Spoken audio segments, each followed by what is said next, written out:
PT SDP Indonesia Ferry memastikan terus memberikan pendampingan kepada korban dan keluarga pasca insiden ledakan di ruang mesin KMP Aceh Hebat 2. Selain menjamin penanganan medis, perusahaan juga menyiapkan santunan yang disesuaikan dengan kondisi masing-masing korban. Direktur Operasi dan Transformasi PT SDP Indonesia Ferry, Rio Teodori Natalian Tolase, mengatakan pihaknya turut berduka cita atas insiden yang menimpa para taruna politik pelarian Mayati dan anak buah kapal. Dirinya menjelaskan selain penanganan medis, SDP bersama pihak asuransi juga memberikan bantuan kepada para korban maupun keluarga. Besaran santunan tidak disamaratakan karena mempertimbangkan kondisi korban dan kebutuhan masing-masing keluarga.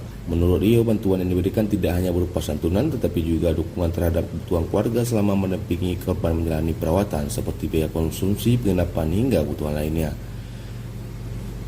Dan saat ini yang SDP lakukan adalah kita melakukan penanganan yang sebaik-baiknya untuk para taruna, adik-adik kita yang sedang dirawat beserta seluruh keluarga. Juga kita memastikan agar mereka adik-adik menjadi korban ini bisa mendapatkan penanganan yang terbaik. Dirawat di rumah sakit di Banda Aceh. Kemudian Rio menambahkan SDP juga memberikan pendampingan penuh kepada keluarga korban yang meninggal dunia. Yang menuturkan sejak insiden terjadi, SDP membuka posko selama 24 jam di rumah sakit untuk memantau perkembangan kondisi para korban dan memastikan seluruh kebutuhan keluarga dapat terpenuhi. Dijelaskan, kondisi sebagian besar korban yang masih menjalani perawatan terus menunjukkan perkembangan positif dan telah memasuki masa pemulihan.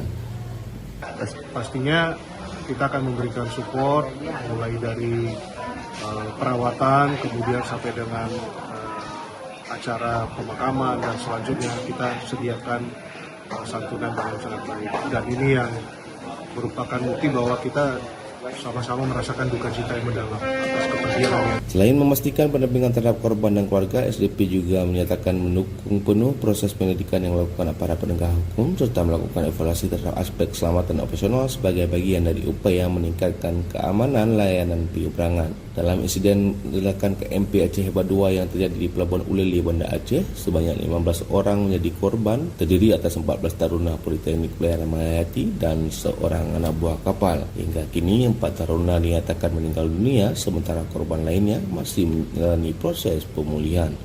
Demikian, Ilza Maulana melaporkan.